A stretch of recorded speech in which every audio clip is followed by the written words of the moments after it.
This is Citations Needed with Nima Shirazi and Adam Johnson. Welcome to Citations Needed, a podcast on the media, power, PR, and the history of bullshit. I am Nima Shirazi. I'm Adam Johnson. You can follow the show on Twitter at CitationsPod, Facebook, Citations Needed, and become a supporter of the show, if you like what we do, through patreon.com/citationsneededpodcast. All your support through Patreon is incredibly appreciated, as we are 100% listener-funded. Yes, if you like the show and you haven't supported us yet, please do on Patreon. We'd be very grateful, and as always, you can rate and subscribe to us on Apple Podcasts as well.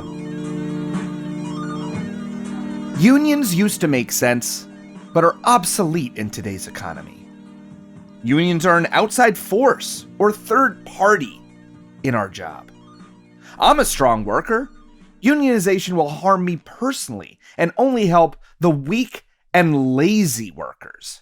Unions are rigid, old-fashioned hierarchies.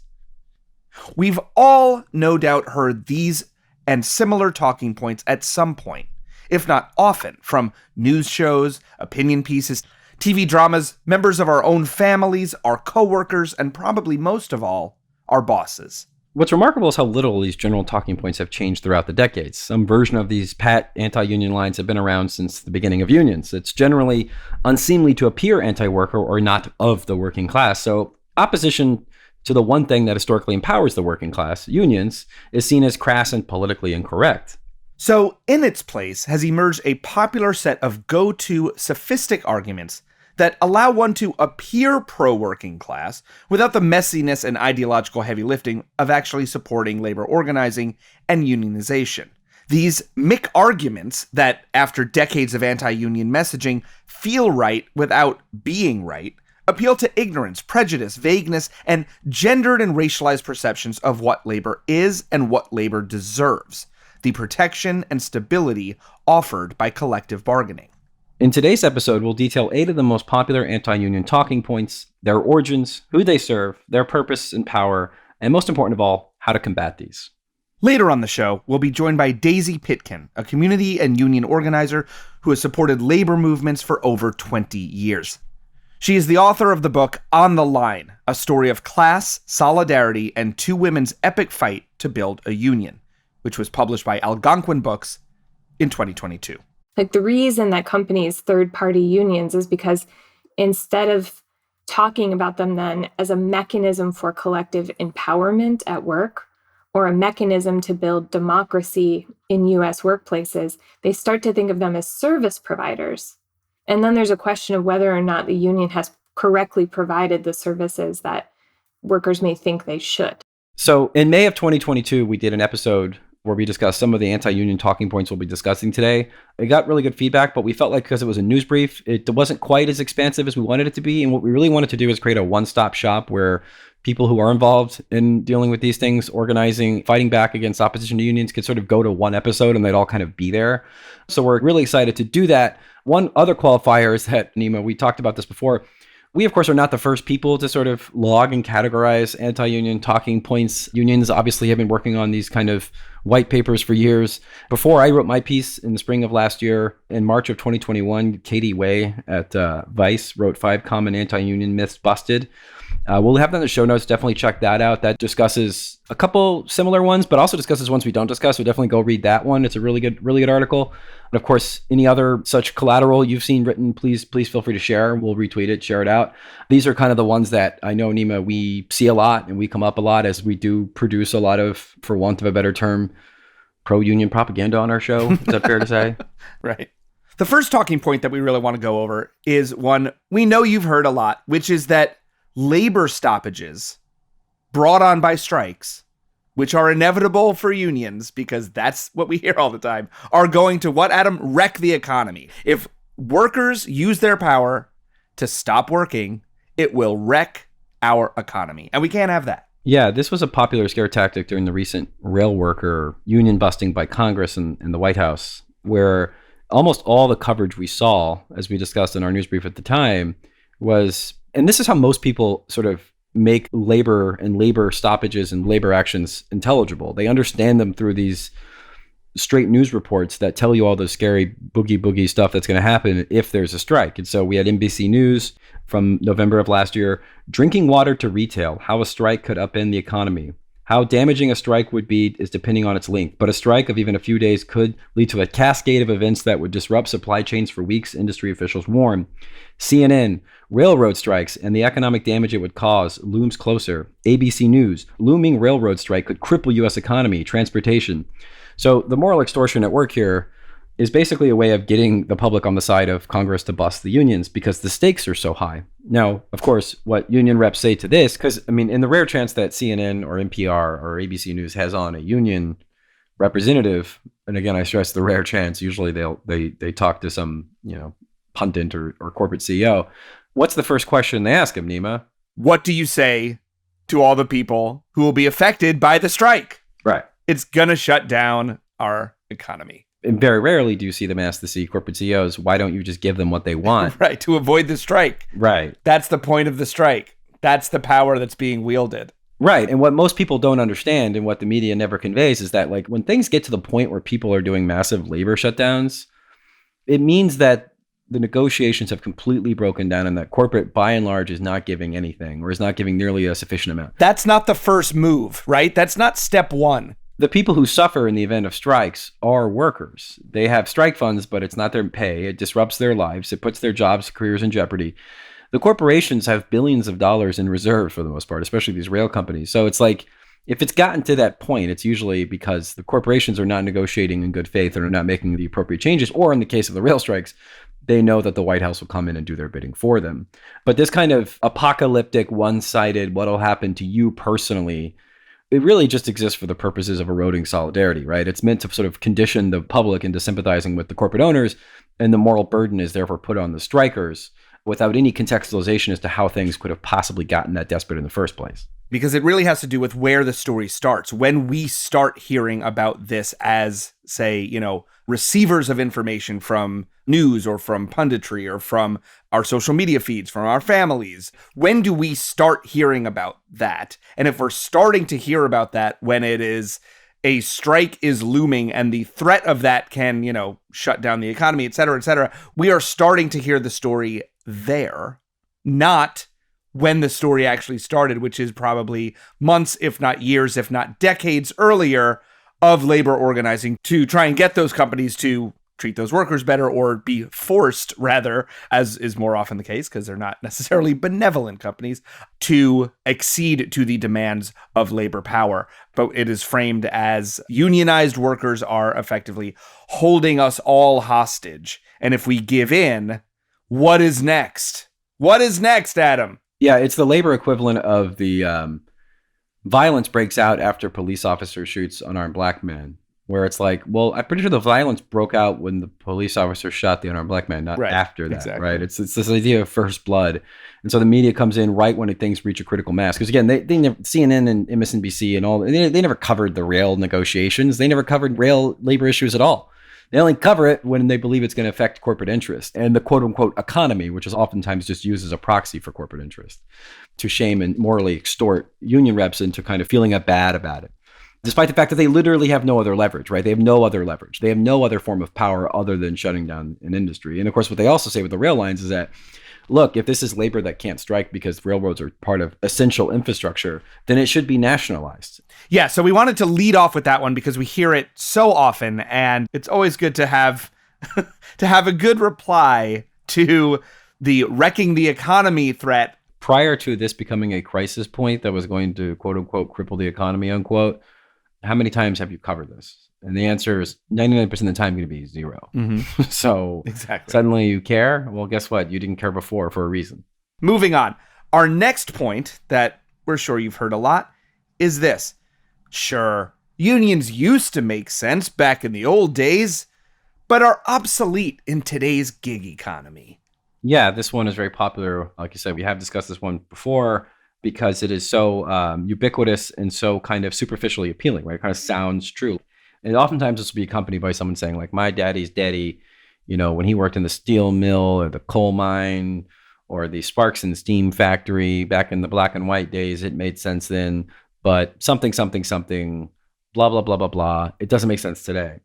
And you say, well, why would that be? And there's assumption that those were like jobs you had your entire life, or they were sort of real, quote unquote, real jobs. Whereas today, things like driving an Uber or working at a Starbucks or working in some kind of retail or restaurant or white collar even capacity, these aren't sparks and steam factory jobs. But what people don't understand is that the sparks and steam factory jobs they now romanticize as being these like secure, respectable, dignified jobs, they're only that because they were unionized. Before that, industrial jobs were also extremely transitory and were seen as not something you did for a long time. And were seen as quote unquote entry level. The only reason they got that image in their head is because they were unionized. Mm-hmm. But as our economy shifts away from industrialization, although again, to be clear, there's still those jobs, into more service economies for the low wage workers, those jobs themselves can have the same kind of mystique if we unionize them and if they have labor protection, right? And so I think people get it in their heads that the way things are now is somehow a law of nature rather than part of a decades-long process of eroding collective bargaining. There's also really a gendered and racialized aspect to this particular talking point.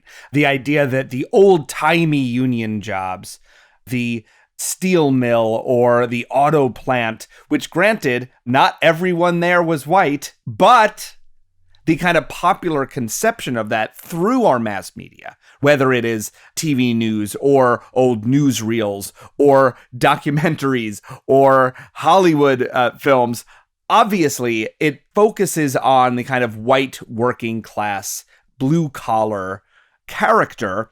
So therefore, when that is the vision of the past that deserves the union, that builds their wealth over time, that buys that house, that then can pass something along to the next generation, that all has a very racialized and also a gendered aspect to this. It's not just the blue collarness, it's also the manness of that.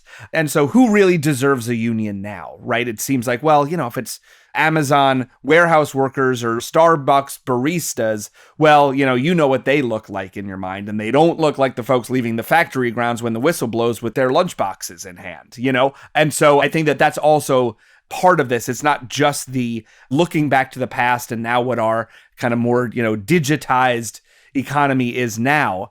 It actually has so much to do with who we envision as a worker, who is allowed to have those bonds of solidarity, have that worker power against their employers. Yeah, and one of the reasons that, again, people have that production has increased, but wages have stagnated and in some cases gone down is because of the erosion of labor protections. One article published in January of 2022 by researchers Colleen Boyle and Eric Durbach calculated the amount of money the gap between wages and productivity is costing workers in real dollars. In 2017 alone, they determined U.S. production and non-supervisory workers together lost a combined income of $1.78 trillion. A good portion of that money went towards increased dividend payouts to shareholders, a tremendous wealth transfer from the poor to the wealthy. And not unrelatedly, union participation has declined. And a lot of the anti-labor attitudes that these talking points are popular with, let's just be honest here, like white men, oftentimes have low opinions of unions relative to people of color, relative to women, because of partisan allyship, is that these people are shooting themselves in the foot because largely these sparks and steam factory jobs aren't what the jobs they're going to be getting. Those aren't the jobs they're going to be taking themselves. And a third of the country is, of course, white men. And they need to understand that this kind of glamorized version of labor is largely not reflective of the current realities of our economy. And that all labor, regardless of what it is, or regardless of its aesthetic properties, should be unionized because, again, why wouldn't it? And again, the jobs we now romanticize as kind of being intrinsically lending themselves to unionization, that was not the case 100 years ago. They had to fight for that. The whole image is itself based on a tautology and a lack of historical understanding of how those sparks and steam jobs gained that image in our head. The next talking point we want to discuss, Adam, is one of my personal favorites. It's good for some, but not for you. It is the unions make sense, sure, for certain industries, but not the one you're in. Or if you are talking to a coworker who opposes unionization, not the one we're in together. It makes sense for others, but not this one. Yeah, which is, again, just like unions used to make sense 50 years ago. This is a close cousin. This is one that's incredibly convenient. It's also very popular with CEOs themselves. That they will oftentimes say, including CEO of Starbucks, Howard Schultz, they'll say, I support unions in certain industries, but in our particular business, right, out of all the gin joints and all the towns and all the world, They coincidentally, it's what's The Simpsons? There's an Aurora Borealis directly in your kitchen, right? Like out of all the places in the world, there happen to be this particular industry I have. Unionization doesn't make sense. And this is very popular with Starbucks, REI, Amazon. And unfortunately, a lot of nonprofits kind of use this line, right? That because of the sort of inherently altruistic nature, political campaigns will use this line when campaign workers try to unionize, right? Oh, we're basically a charity. But that's bullshit, especially when the guy who's running these things is making $500,000 or $200,000, which a lot of nonprofits, that's the case. Trust me, in that case, they can afford it. This is not volunteering at a soup kitchen. This is itself may not be quote unquote for profit, but it is a business, and all businesses should have unionized labor. Now, we've heard this talking point for well over a century now. We've mentioned this before on the show, but it does bear repeating that Andrew Carnegie, the late 19th century steel tycoon, robber baron, made a show at certain points during his career of being pro-union, of actually making pro-union statements. For example, in 1886, he wrote this, quote, "My experience has been that trades unions upon the whole are beneficial both to labor and capital," end quote. Cool, taken in isolation, that sounds great. But of course, Carnegie also hired strikebreakers to break strikes, right? To oppose the thing that labor unions sometimes do. And so his crackdowns on union power, somewhat undermine some of the pro-union statements that he has made. Also, the godfather of anti-union propaganda, Walmart founder Sam Walton, has expressed similar sentiments, hinting at, sure, unions can be good. They really can be good, but it just doesn't make sense when you're talking about Walmart. Yeah, and of course, Starbucks CEO Howard Schultz loves to do this. So to say, my grandfather was in a union. Unions used to be important. He kind of does the same shtick and then immediately pivots to why his industry, because he's so benevolent, doesn't need a union, which is interesting because the vast majority of people where they've had a union vote have come up, the Starbucks workers, which they call partners, have voted in support of a union. So if that's the case, then why would they keep voting for it if it's not necessary? So obviously it's necessary. One of the reasons for the yes, I like unions, but not right here talking point, the follow-up usually has to do with building a union here, having a union here in what we do would be divisive. It would then pit different parts of our staff against itself because we are one, we are a family, right? We hear that family talking point a lot. We're a family here, or we're all on one big team, and so therefore if there's a union, it divides us. And this idea of division, of the union being something that changes the dynamic in a negative way, also leads us into our next talking point that we hear all the time, Adam, which is that unions are an outside force, a third party in our organization. And that instead of inviting that in, we should just be able to communicate directly amongst our staff. This is a very common anti-union talking point, probably the most common talking point. It's called third partying. Unions have white papers on how to address this as well. We'll sort of get into that. But basically, they want to make it look like the union is a third party, that it's this outside force. It's foreign matter. It's an alien species that is beamed down and is not native to this particular job. This is a favorite talking point of Amazon. The workers at JFK 8 Fulfillment Center in Staten Island say they were bombarded with third-party messaging back when they were trying to unionize last year. This was part of their efforts to convince workers that the union was basically there to kind of fleece their wages and not protect them, and not offer them anything. And Starbucks CEO Howard Schultz is a huge fan of this. He uses this kind of third-partying all the time. Let's listen to the clip here. We've always managed to overcome the obstacles, the challenges. The resiliency of the company is directly related to the leadership that you have provided. But the challenges right now are real and they're in front of us. And the challenges are multiple. The pandemic, a post-pandemic customer, the relationship we have with our customers, competitive threats, and now a new outside force that's trying desperately to disrupt our company. Well, I believe in Starbucks more than ever because I believe in all of you. My faith and confidence in the future of Starbucks is based on my faith and confidence in you, not some outside force that's going to dictate or disrupt what we are and who we are and what we do. Outside force, right? It's not the workers versus management. It's outside force versus the quote unquote nebulous family. But of course, Howard Schultz does not make the same money as a barista, so they're not really on the same boat. And if they are, one is in first class and one is down with the luggage. And of course, anyone who's worked at a low-wage job, or frankly, any job where there's workers in management, they're not a family. They're not the same entity in the same unit. Workers are routinely subjected to arbitrary drug tests. They're heavily surveilled. Everything they say is monitored, reported back to HR. Workplaces are found to be, poll after poll shows they are viewed by their workers as extremely authoritarian. Obviously, you can get fired pretty much at will, depending on your state, but pretty much whenever they want to fire you for pretty much any reason without cause.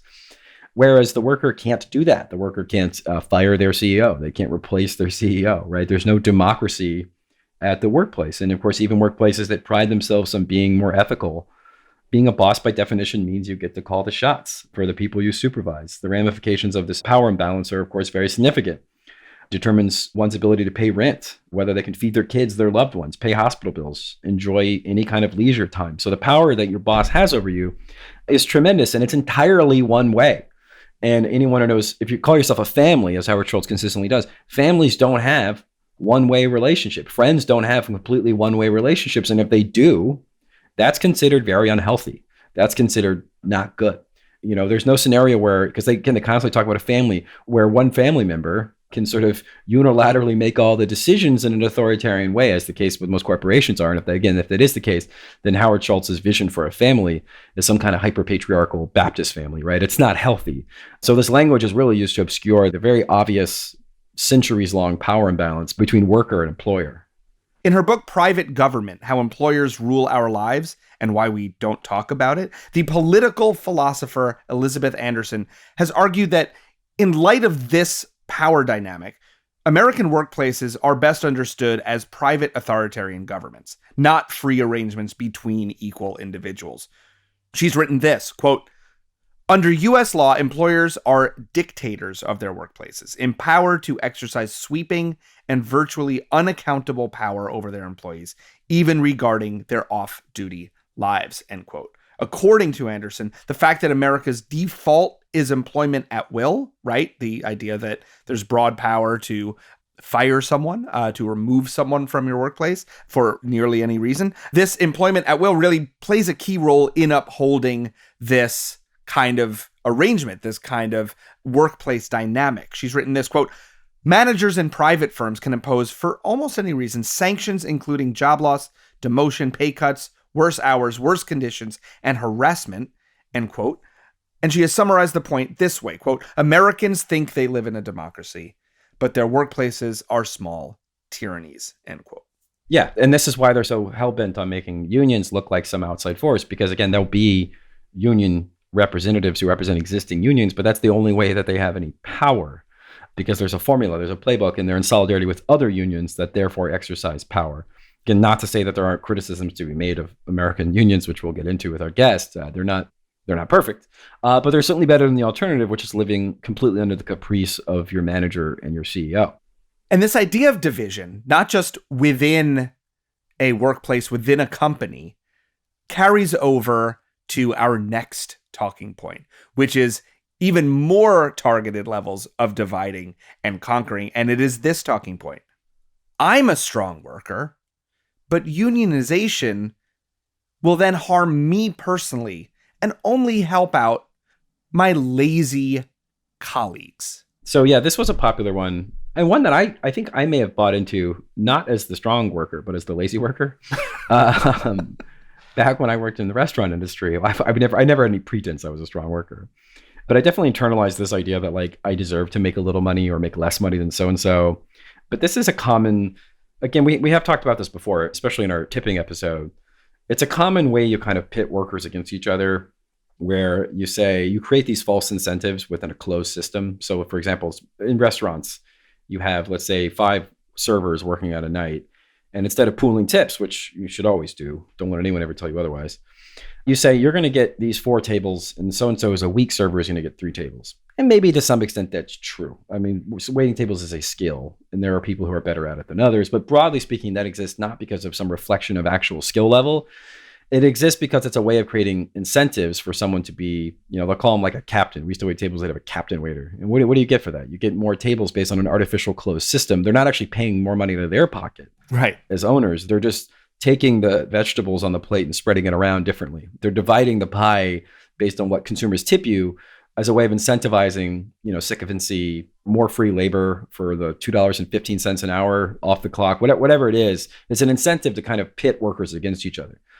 And one reason managers hate pool tips, which they're always entitled to do in most states, I think there are exceptions, but generally speaking, I know states like New York, you're entitled to pool tips, is because what is that? That's basically the first step to a union.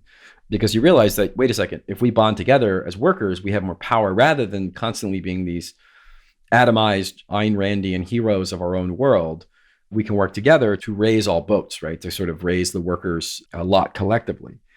And managers are extremely good at creating these kind of rat race closed systems within, whether it's Amazon, so-and-so. Actually, Andor did a really good job of this, right? Did you see on the Disney Plus show Andor? They did a really good job of showing how you use these kind of false competitions. Yeah, there's like a worker camp where everyone is captive. And there are these different production teams on different levels that aren't allowed to communicate with each other. And even within the production floors, there are different tables that are competing with each other. And they are, yes, of course, incentivized to not be physically harmed, but also to then get certain other incentives if they produce faster and better equipment for the empire, to make it truly as heavy-handed a metaphor as we can make it. And if you finish dead last, you get tortured. If you finish first, you get flavored in your gruel. It's actually a pretty good example of how like Amazon production works, how a lot of corporate production works, even white collar labor. You sort of pit workers against each other in a competition, which not only has the added effect of incentivizing them to work harder and to produce more for you for less, but it also erodes solidarity. It erodes worker solidarity. And so one of the more common things you hear people say when people do try to unionize or try to organize workplaces is, wait a second. I'm Mr. Hotshot. I'm the number one barista. I do barista competitions, which they also promote to undermine unions, by the way, just as the Academy Awards were used to undermine actor unions in Hollywood. Why should I be brought down to their level? And this is playing to your narcissism.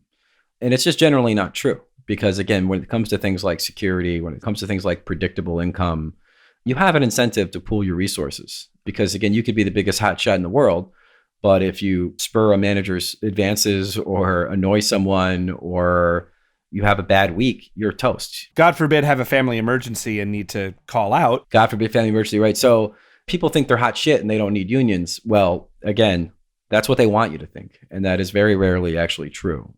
The way that this talking point actually plays out, like if we kind of go a step further, Adam, there's this idea of a lot of workplaces then offer, opportunities for quote unquote growth within your workplace. And these go really hand in hand with the anecdotes we hear all the time, whether it's political campaigns or your own organization or books about leadership and et cetera, et cetera. This idea of the employee that made their way from the mailroom to the boardroom, right? Or, the idea that you started working on the cash register and that, it's like the Louis Anderson thing from Coming to America, but now I'm doing fries and, pretty soon I'm going to be flipping burgers, that thing. And that, you can make it up. You can become a franchisee. You can then become the president of the company or the CEO, but that this is all about professional advancement, personal accomplishment, and that you always have to look out for number one.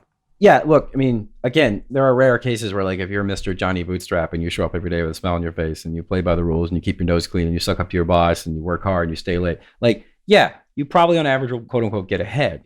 But it's a very myopic and very atomized way of looking at the world, because you could also just not do all that shit and unionize and probably achieve the same gains, if not more, with far more job security.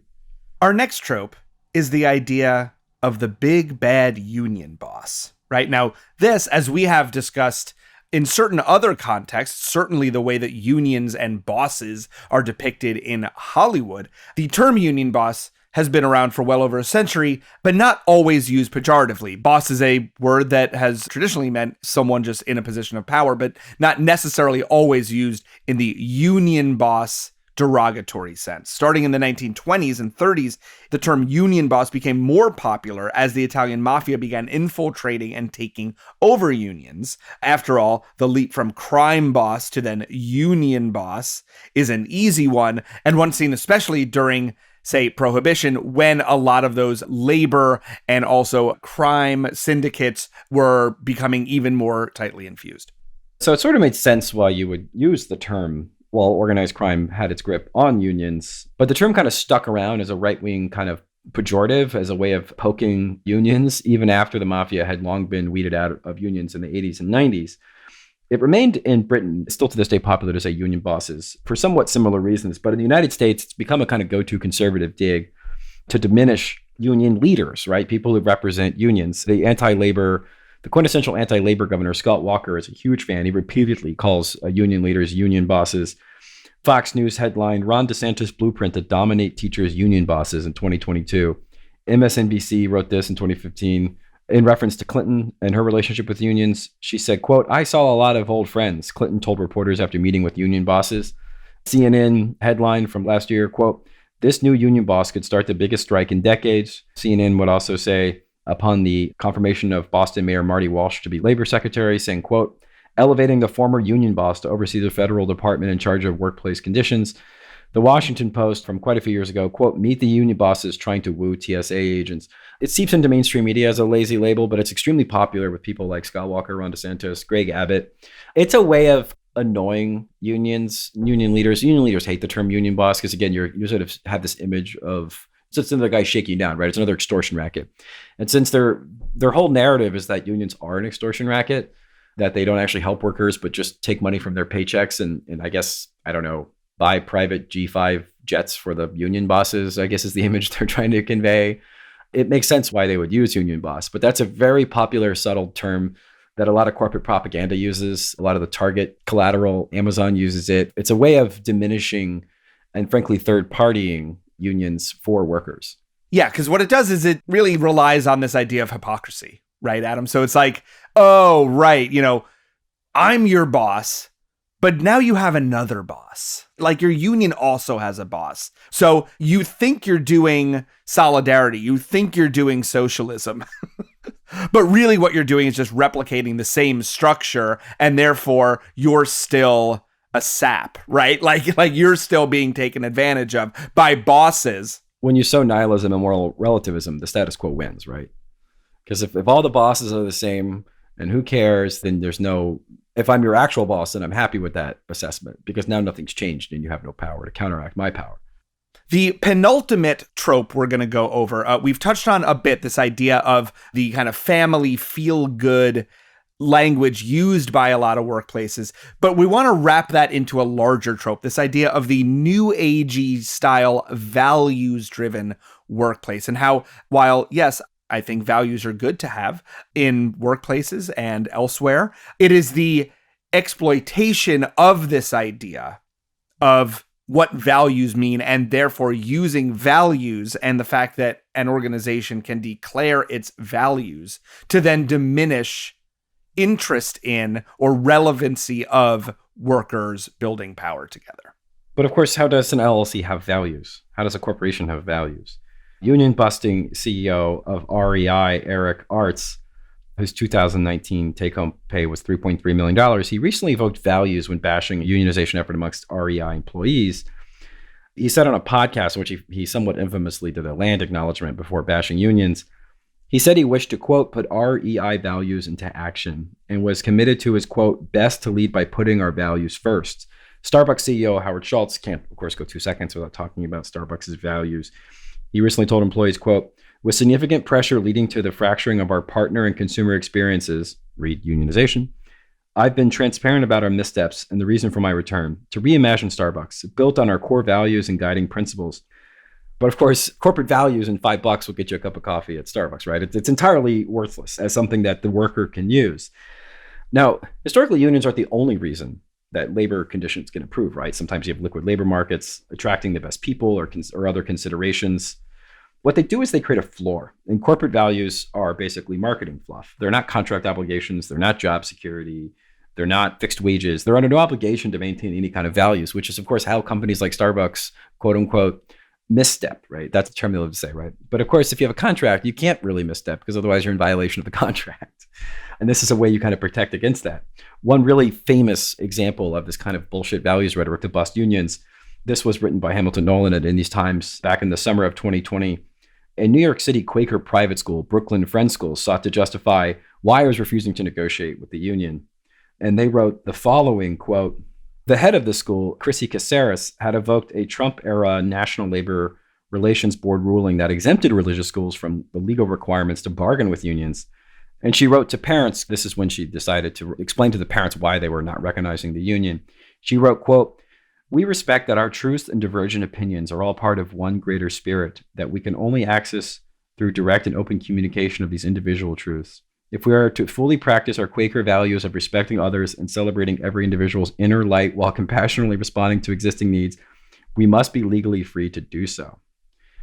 So that was their justification for busting unions, something about an inner light. Now, I don't know a lot about Quakerism. I know that it involves sitting there in silence and praying, and presumably they maybe had some divine intervention where God told them to bust the union. I don't know the details. I can't get into their heads. Here's the thing. If you know anything about Quaker values, which is a lot about helping each other out. I mean, I'm no Quaker here, but this is actually kind of anathema to a lot of what the stated values of Quakerism speak to. Clearly, God intervened and told them not to recognize the union.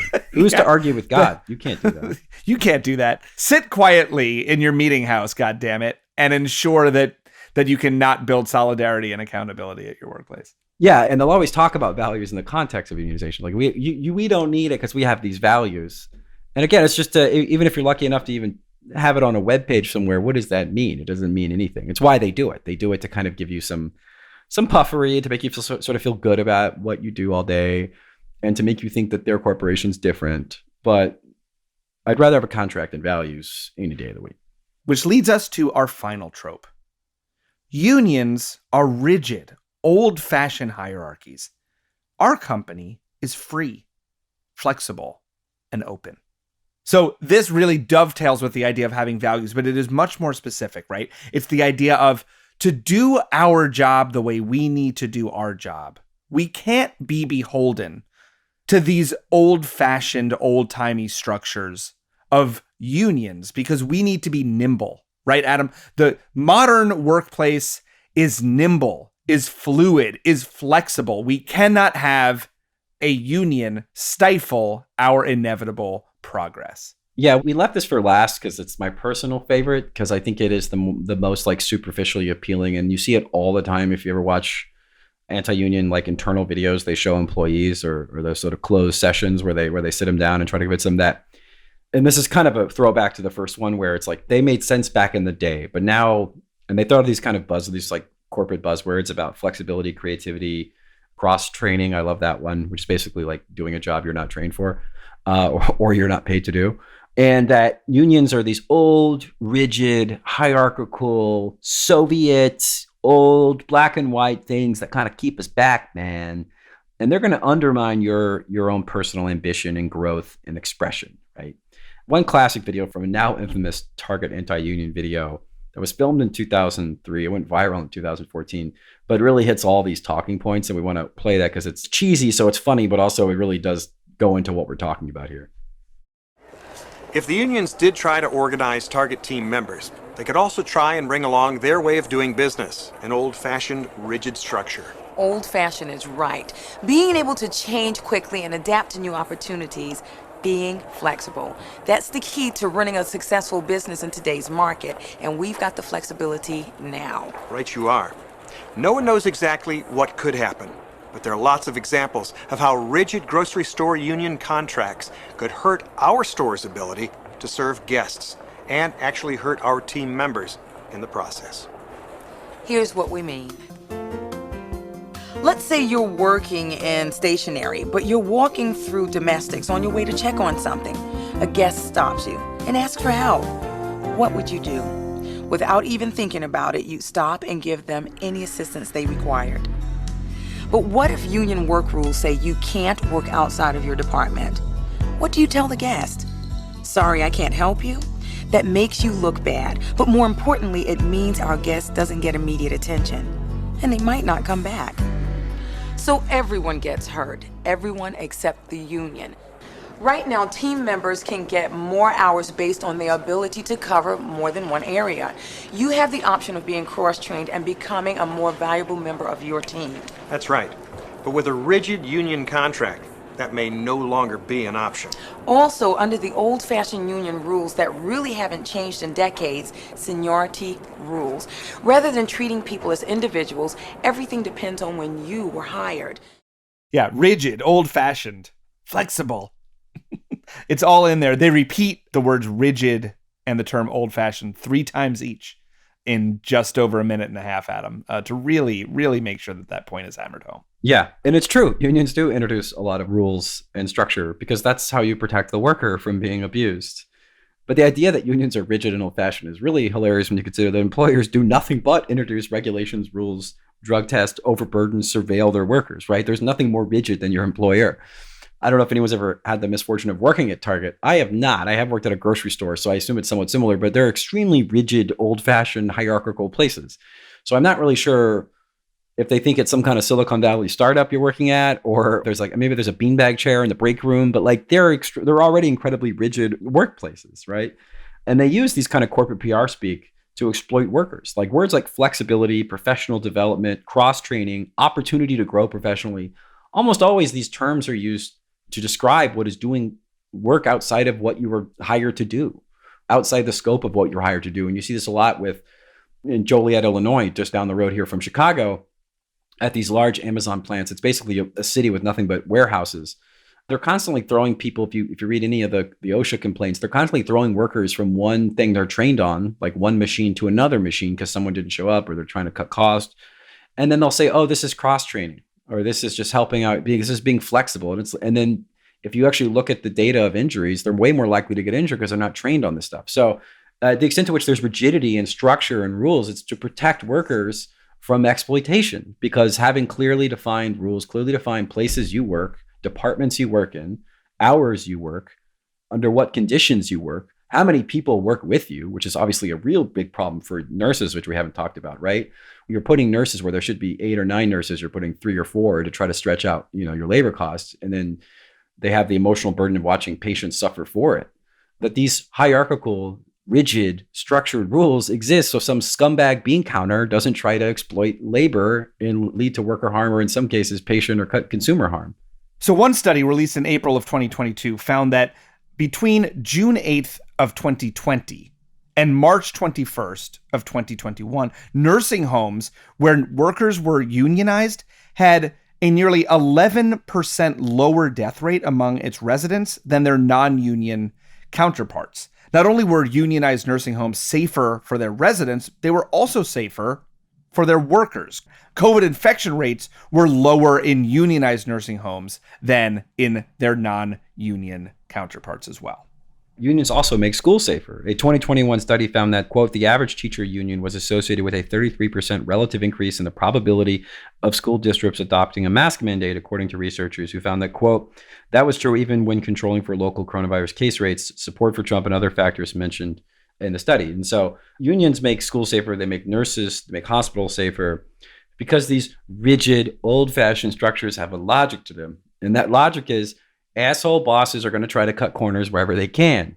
And having very clearly defined, rigid, old-fashioned, structured rules is one way to prevent that from being abusive. To dig a little deeper into some of these anti-union talking points, we're now going to be joined by Daisy Pitkin, a community and union organizer who has been supporting labor movements for over 2 decades. She's the author of the book On the Line, a story of class, solidarity, and 2 women's epic fight to build a union, which was published in 2022 by Algonquin Books. Daisy is going to join us in just a moment. Stay with us.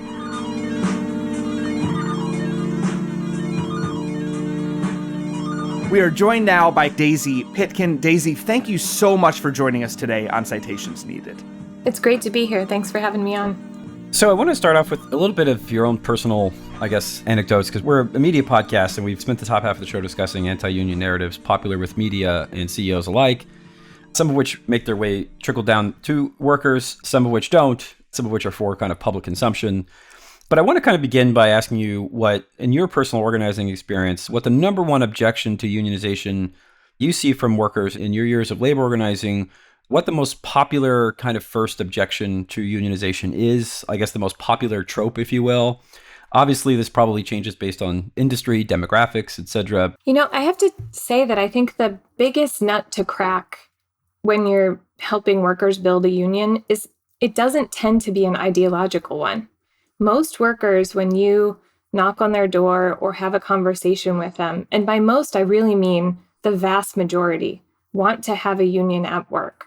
If you ask the question of workers, do you want to work together with your coworkers to make improvements on the job?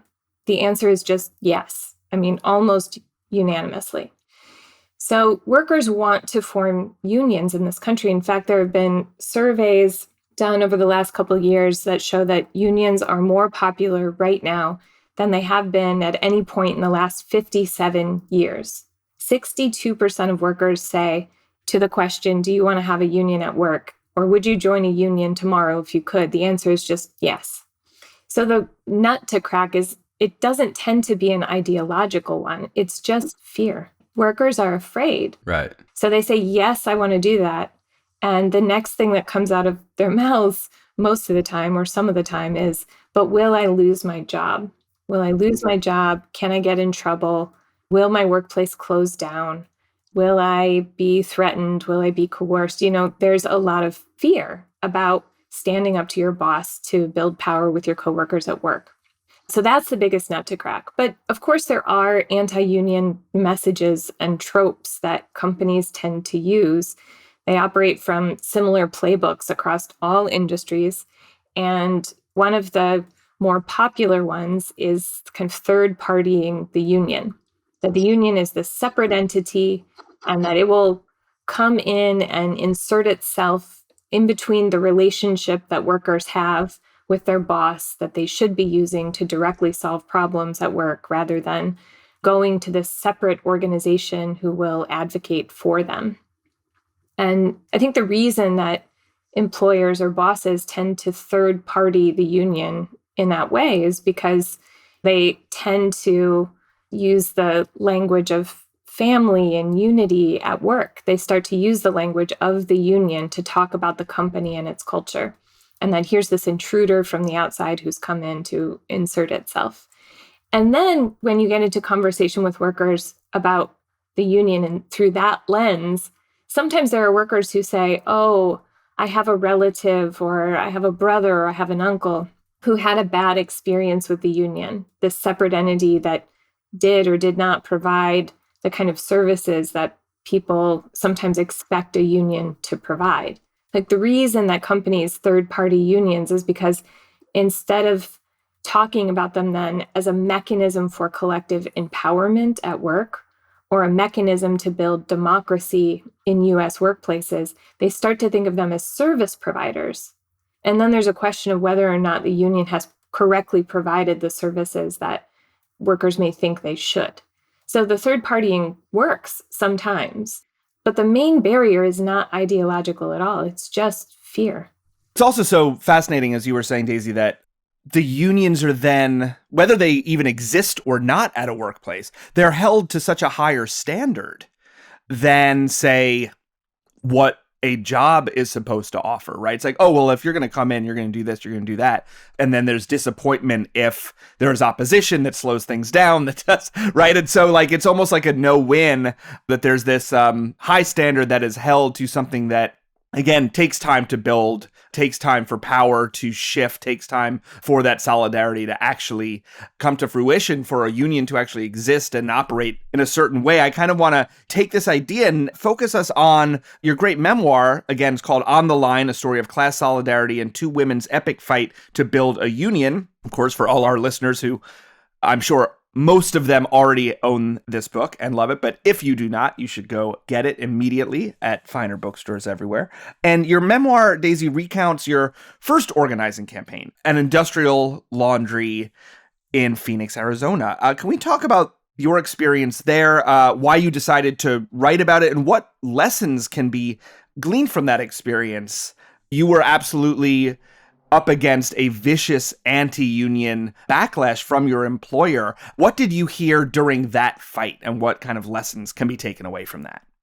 Yeah, I think the experience that I had organizing with industrial laundry workers in Phoenix echoes a lot of what the two of you were just very correctly saying, that the union becomes this separate entity that then gets critiqued by the company about whether or not it's good enough. And then their campaign tends to be a campaign of trying to frustrate the efforts of workers to build their union, slow it down, create a kind of gauntlet of anti-union activity through which workers have to pass if they really want to build their union. And then the question isn't anymore, do you want to have a union or not? At the end of the day, is the union worth this very long, very difficult fight that you have to go through with your employer to win it?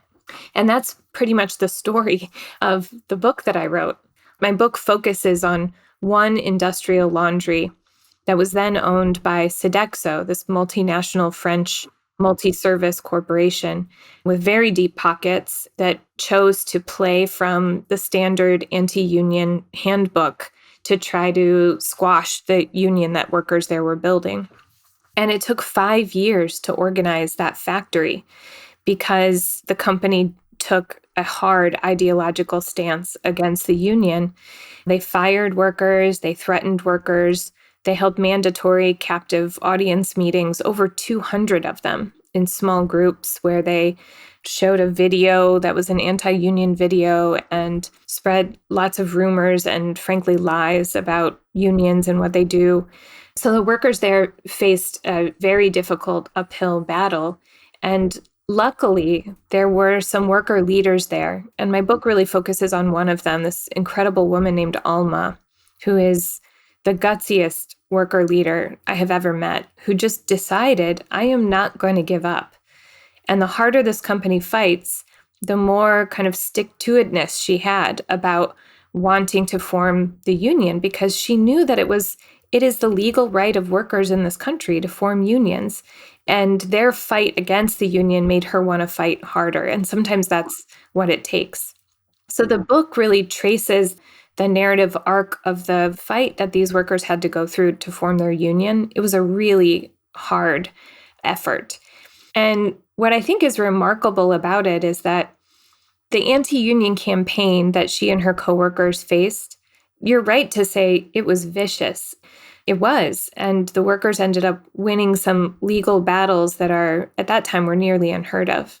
But at the same time, the kind of campaign that they faced it's standard.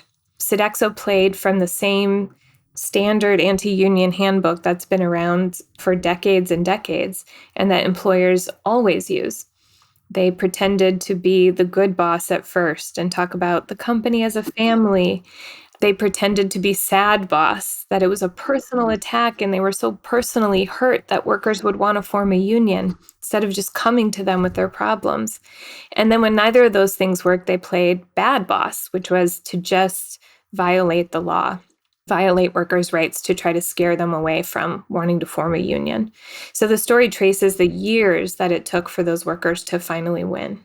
We're going to get to sad boss later. I want to put a pin in that for now. I want to talk about two popular tropes that we hear a lot and we discussed at the top of the show, which is number one, unions used to make sense, but they're obsolete in today's economy. I would say from my personal experience growing up in a conservative household in a conservative state, this is probably the one I've heard the most because it's sort of the most pat, right? Like there was some long ago time with black and white photo days where, 15-year-olds had coal dust on their face and unions made sense then, but now everyone's kind of cushy and has color TVs and flat screen TVs and refrigerators, and now they just sort of don't make sense. And the second one is, which is I think a sort of close cousin, which is that unions make sense for certain industries. This is obviously a very gendered one you hear a lot, but they just don't make sense in this one. A lot of times you see union busting CEOs will say like, hey, I'm pro-union. They love to say this, right? For literally every other industry, but the one I happen to be the CEO in. Incidentally, that one, just by sheer coincidence, out of all the gin joints in all the towns in all the world, doesn't really need a union. So can you address those two tropes? Because we hear those a lot. We talked about those a lot. I want to get your thoughts on those.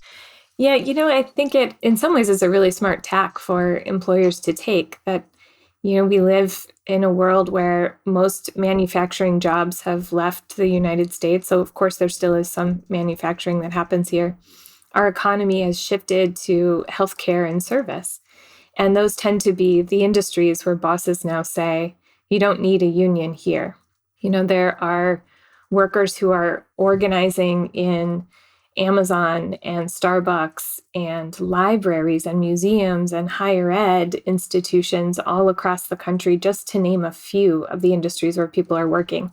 And you're exactly right that that is a message that you aren't really a worker. This isn't really a career, and therefore you don't need to have a voice at work. They try to make workers feel as if the jobs that exist should not be career jobs, even though those are the jobs that exist in our economy. So if you want to make money in order to pay bills and take care of your family, it's more likely than not that you have to work in one of these industries, where now you're being told that the work itself is not worthy of democracy in the workplace, of improvements, because you're not meant to stay on the job for long. And I think that's just incredibly short-sighted. Most Americans work in these industries. They just do. And they ought to be places where people can sustain a livelihood, can support families. They ought to be places that are safe to go to work. People should be able to expect to go to work in the morning or at night and go home at the end of their shift unscathed. So health and safety, democracy at work, the ability to know that you're going to work enough hours so that at the end of the month you have enough money to pay your bills. These are basic rights. And those are the kinds of things that if workers work collectively, they can bargain with their employers. They can shift the balance of power so that they can create those safeguards at work. And that it doesn't matter where you go to work, if it's a coffee shop, if it's McDonald's, if it's a hospital, if you drive a bus, those things will never cease to be true. But it's such a, it's kind of a twisted mindset to make the majority of Americans feel that the jobs that they're in right now should not be the jobs that they have for the long term. Well, it's fundamentally a tautology too, because they create an economy where there's a lot of labor liquidity and they fire everyone all the time. And then they turn around and say, well, see, this is not a long-term job, so you don't really need a union because this isn't the olden days where we had a pale hat and when your daddy went to the coal mine and your daddy's daddy went to the coal mine. And so like their own precarity, their own sort of designed precarity then reinforces why you don't need a union, which of course is the whole one of the main reasons it's so precarious. Well, and the idea that that these jobs, maybe they were for, these CEOs when they were teenagers, were just way stations on their way to eventually becoming a CEO without purposefully not recognizing, and I say purposefully, right? This isn't this isn't a blind spot, right? This is deliberate. The idea that, as Daisy, you were just saying, these are not career jobs. These aren't the jobs you're going to have for years and years. So why do you need to improve things when you're not going to be around that long? It's just, hey, everyone deals with it. And it's like, no, that's actually how you that's how you change the situation at work. And that's exactly what the bosses don't want. That's terrifying. Yeah, Daisy, can you comment on that? Because this is, by listening to CEOs, you would think that 50% of the working class is a 15-year-old rich white guy who lives with his parents in Orange County, right? Like the way they talk about it, they love to use the term entry level, which is one of my all-time favorite propaganda terms, right? Because you're it's basically an internship. You should be paying McDonald's to be there, basically, is what they're saying. Can you talk about this kind of like teenageification of labor? How they sort of, when they talk in all these industry talking points, it's always, you would think the country was nothing but 15-year-olds who smoke weed and sleep in their stepmom's basement. That's absolutely right. That's the image that they would like for the average consumer to have. But anyone who knows, you go into Chipotle or McDonald's, you go to Dunkin' Donuts, you go to Starbucks, the people who work behind the counter, some of them might be teenagers. They do tend to be young, but many of them are parents. A lot of them have worked in these places for a decade or more. And I think that the precarity that they are proclaiming is part of the point. There's a lot of alliteration there. But it's true, the precarity and the massive turnover that's always occurring there destabilizes these workplaces, makes them more difficult to organize. But organizing will solve the precarity and make the jobs more sustainable so that people can sustain the jobs for longer periods of time instead of shuffling around from employer to employer or working multiple jobs at multiple of these kind of fast food restaurants, which is part of what we're seeing now. Yeah, it's because I think people have a really distorted view also of like what unionized jobs were in the past. It's not as if working at a textile factory or being a train porter were these like romantic job. I mean, there, you know what I mean? Like it's people have this idea that the jobs of the past were somehow like lifetime jobs, Yeah. kind of inherently. I think it's because people wore more uniforms back then. Maybe that was it. The union that I work for now, its original precursor, it's rooted in the International Ladies Garment Workers Union. I write about the history of the union a lot in my book also, but the International Ladies Garment Workers Union was formed in the early 1900s when young workers, mostly girls who were teenagers or in their early 20s, started organizing garment factories across New York City. And there were hundreds of small shops all across the city. And people didn't last at one shop forever, right? They would work somewhere for a couple of years and then leave because there were better hours at another place. And they would go and work in the other place and then be there for a few years or for a year, for a few months, and then switch to another place. So it was actually a very similar work economy as we see today in fast food all across the country. And those workers started organizing shop by small shop and then decided they needed to organize the entire industry all across the city at the same time. And they walked out on a strike that was called the Uprising of the 20,000. That was really the genesis of the organizing that happened in the garment industry all across the country. But, here we are just over 100 years later. And the union that I work for is supporting a massive campaign where young workers are organizing shop by small shop and now building structures so that nationally they can try to change an industry. So we're seeing the same story kind of play out right now because the sort of work world looks similar to what it did 100 years ago. Daisy, you had mentioned this idea of the vast majority of workers have families to support. They are part of communities that they help to support. I want to now refocus us on how those kinds of terms are then used by employers in this kind of, we all have shared values, we're a family here, et cetera, which also leads to, as promised, the trope of the sad boss. So one thing that we've been talking about earlier on this episode are these kind of flashier, newer anti-union talking points that we've seen from, say, the CEOs of REI, of Starbucks, et cetera. And I think, talking about Starbucks really gets to the point here. Howard Schultz is kind of the new ageiest of these, anti-union trope abusers. Can we talk about how the rhetoric of values and family really attempts to manipulate workers into, as we've been saying, dismissing the value of a union, the values that maybe also they hold dear? I mean, the guy cries on Zoom calls, like he cries, like and I know people who've mentioned this to me. They say, like, people who know him personally, who've worked with him, say, like, it's not an act. He's like legitimately just a cult leader who believes his own bullshit. Yeah. And he's like like the very thought of unions like deeply offends him because he's the daddy and you're the child, and daddies take care of their children, and so he's gonna cry. Mm-hmm. Yeah, I think, in the case of Howard Schultz, I think he has an idea about the company that he founded that he is very invested in believing in. And workers who have worked for Starbucks for many, many years have seen sort of a sea change happen inside the company during the time that they've worked there. And that, this is a company that likes to call itself progressive, that has a number of values that it portends to stand for.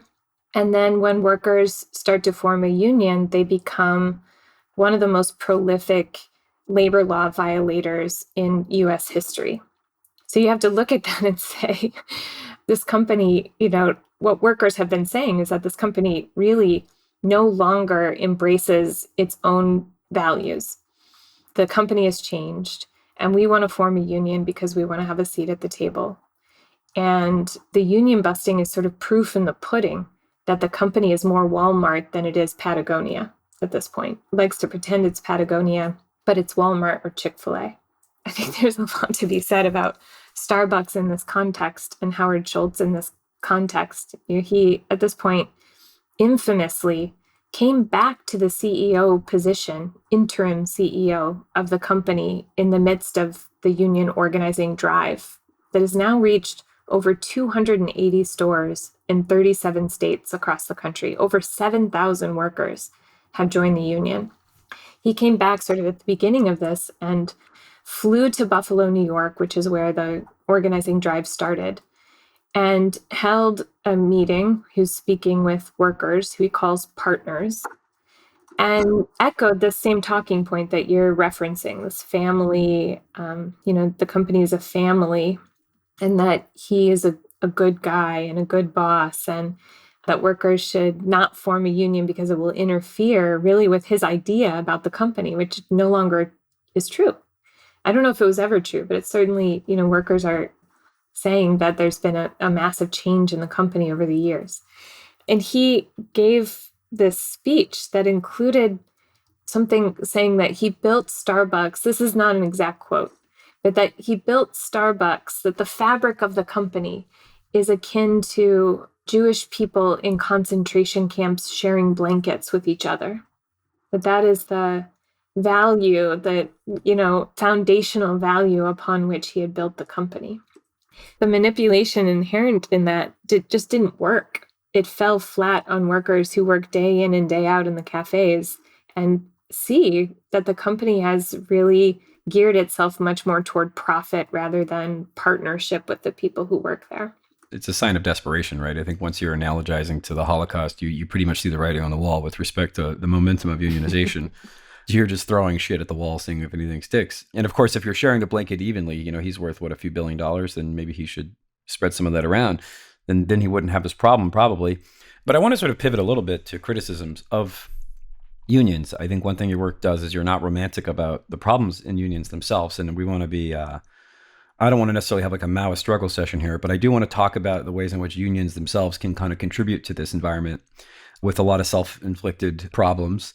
As you write about toxic, abusive behavior within unions themselves, which have, I think it's fair to say, look, obviously there's these massive forces of capital and propaganda that are a large part of this, but there is a small percentage, but a non-trivial one, of issues within unions themselves that have led to the current situation where we have such low unionization rates in this country, but such an exploited worker class. So I want to sort of talk about your experience with the problems with unions themselves, what you view as the fix in those problems, and how doing so can kind of make them more attractive and solidarity more attractive.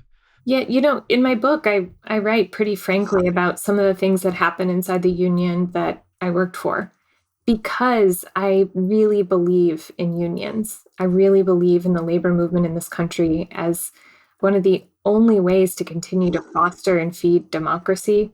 So let there be no question that I believe in organizing. I believe in collective power.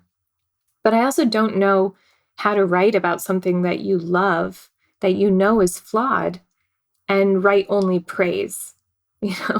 We have to be able to challenge the institutions and organizations that we believe in to be better than they sometimes are. And so my book kind of walks head on into that. And, I think earlier on in the conversation, we were talking about sort of the third partying that happens of the union as part of anti-union campaigns. I think one thing that happens sometimes in unions is that they end up becoming sort of service centers for members.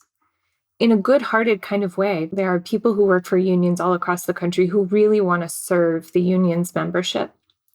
And when the union becomes a kind of service model of itself, I think it undercuts the kind of vibrant collective power model that unions can and should be. Members of unions tend to start thinking of the union exactly as a third party that is supposed to be serving them, rather than engaging in the union as this organization. It is me and my coworkers. We are the union. And yes, maybe we have a collective bargaining agreement with our employer at this point, and that agreement means a lot. It's a document of the power that we've been able to build.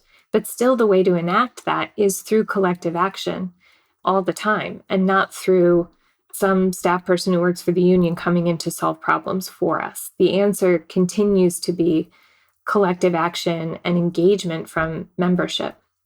I don't think it's a coincidence that as we're seeing this resurgence in organizing across the country, we are also seeing a tide change inside major unions all across the country for more democracy inside the unions themselves. Because what people want really at this point, I think, is democracy, not just at the workplace, but inside the unions that they're members of. And I think that unions are challenged in some ways by that. And we ought to be embracing that as we move forward, because I think the future of the labor movement depends on workers being active agents inside their unions and inside their workplaces, both. Well, this has been so great. Daisy, before we let you go, we'd love to hear about what you are working on currently. What are you up to? What can folks pay attention to next and continue to build more solidarity? So I'm really lucky at this point to get to be an organizing director for Workers United, which is the union that's supporting Starbucks workers as they're building this sort of national movement to organize Starbucks. It's one of the most incredible campaigns I've ever been able to witness, much less be able to support. It's this incredibly worker-driven wildfire of a movement. So if you aren't already, you should follow Starbucks Workers United online, because it's a really exciting time to watch the mainly young people, but not all young people, form this union and challenge this huge multi-billion-dollar corporation to do better, to be the company that these workers believe it can be. Well, that is a great place to leave it. We have been speaking with Daisy Pitkin, community and union organizer who has supported labor movements for over 20 years. Her writing has been honored with the Montana Prize, the Disquiet Literary Prize, the New Millennium Award, among others, and she is the author of the memoir On the Line, a story of class solidarity and two women's epic fight to build a union, which was published by Algonquin Books in 2022. Daisy, thank you so much again for joining us today on Citations Needed. Thanks so much.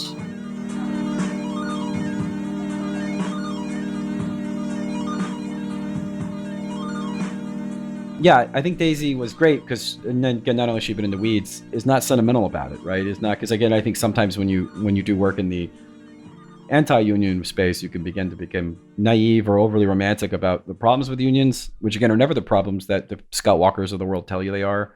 Although, and Marco Rubio tries to exploit those problems to push their own agenda, right?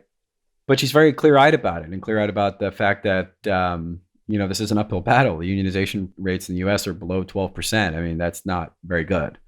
And that even though there's been a movement towards unionization over the past couple years, even more so in these retail and restaurant spaces, that when you include jobs that have been added to the economy, quote unquote, unionization rates over the past year are actually down. And so there's been this growth, but there's also been this pushback. It's a huge uphill battle. And so people who are working on fashioning these talking points, I know that the Starbucks workers unions are really good at public facing messaging, which is why their union votes are running up these Saddam Hussein numbers.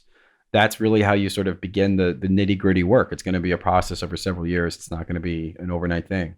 Yeah, I think what kind of good union, pro-union messaging and ways to push back on these, as we know, tried and true anti-union talking points, which have been around for years, if not well over a century, is this idea of kind of mixing the romantic with the real. Things should be aspirational. It should have a, vision for a more just future, sure, but not to be so romantic as to just ignore actual issues to address, actual questions that people do have about how this would work in reality, about how to make this kind of solidarity real and effective and accountable, and not just then kind of anti-corporate talking point, which sure, also useful, but how do you make it both romantic and real? Right, because you have to actually convert souls for a living, which is hard. Right, you have to do the thing. Right. But that will do it for this episode of Citations Needed. Thank you all for listening. Of course, you can follow the show on Twitter at CitationsPod, Facebook, Citations Needed, and if you are so inclined, become a supporter of the show through patreon.com/Citations Needed podcast. All your support through Patreon is incredibly appreciated, as we are 100% listener funded. We don't run ads. We don't read out commercial copy. We don't have corporate donations. And so all of your support is what keeps this show going. And as always, a very special shout out goes to our critic level supporters through Patreon, and they include Brad Hayward, Zach Cathcart, Lorenzo Mitchell, Ben Lazar, Morgan Green Hopkins, Ed Zitron, Corporate Zombie, Joseph Erickson, Eric Joyner, Buzz Among Us, Stinky Pete, D.L. Singfield, J.M. Geralt, Chris Vincent, Nigel Kirby, Scott Roth, Porter Schutz, Zachary Henson, Josh Durlam, Joe Wengert, Steely Dan Halen, Douglas, Danger Manley, Green New Neil, Trazdat, Brickshop Audio, Supple Old Man, David McMurray, MSP, William Rush, Jason Eason, Chris Sarah, Dash X, James Michaela, Greg Westneat, Drew Johnson, Max Belanger, David Bettner, Brendan O'Connor, Ultra Miraculous, Zappo, Sturm Wyvern, Darren Brady, Bart DeCourcy, Rob, Max Wilsey, Blake Bunell, Xenia Zidvornik, Brendan Hines, Doc Reitzel, Philip Moss, Rulo's Bar, Jameson Saltzman, Shockfist Weedlord, Backups Care, and of course, Computer Scare. I am Nima Shirazi. I'm Adam Johnson. Our senior producer is Florence Burrow Adams. Producer is Julianne Tweeten. Production assistant is Dreadnought Lightburn. The newsletter is by Marco Cardellano. Transcriptions are by Morgan McCaslin. The music is by Granddaddy. Thanks again, everyone. We'll catch you next time.